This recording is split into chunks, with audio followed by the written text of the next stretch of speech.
నూతన సంవత్సరంలో మేలులు గొప్ప ఆశీర్వాదాలు పొందాలి అంటే బైబిల్ 2వ దినవృత్తాంతాలు 29వ అధ్యాయం 16వ వచనంలో యాజకులు దేవుని మందిరం లోపలికి వస్తువులు తీసుకురాగా లేవీయులు దేవునికి అసహ్యమైన వాటిని, నిషిద్ధమైన వాటిని తీసుకెళ్ళి కిత్రోను లోయలో పడేశారంట. కిత్రోను లోయ అంటే చీకటిలో పడేశారు. కనుక మనం గమనించవలసింది ఏంటి అంటే దేవుని మందిరం, దేవుని ఆలయమైన మనలో దేవునికి అసహ్యమైన పనులు ఏమైనా ఉంటే కనుక ఈ యొక్క పాత సంవత్సరంలో మానుకోగలగాలి.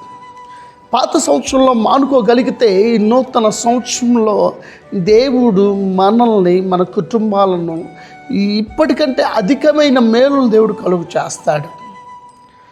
ఈ సంవత్సరానికన్నా అధికమైన మేలులు నీకు ఇస్తాడు. అయితే మనం చేయవలసింది ఏంటో తెలుసా? ఆ దేవుడికి అసహ్యమైనవి ఏంటి అని కనుక చూస్తే బైబిల్ గ్రంథంలో సామెతల గ్రంథం 6వ అధ్యాయం 16వ వచనం నుంచి రాయబడుతుంది. దేవుని ఉద్దేశించే వాటిని, దేవుడు అసహించుకునే ఏంటో తెలుసా?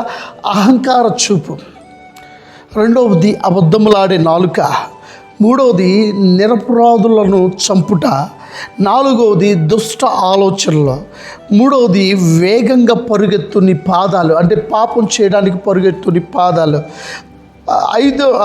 ఆరోది అబద్ధ సాక్ష్యములు, ఏడవది సహోదరుల మధ్య కలహం పెట్టడం. ఇవన్నీ కనుక నువ్వు మానుకోగలిగితే దేవుడు ఈ నూతన సంవత్సరంలో దేవుడిని దీవించబోతూ ఉన్నాడు.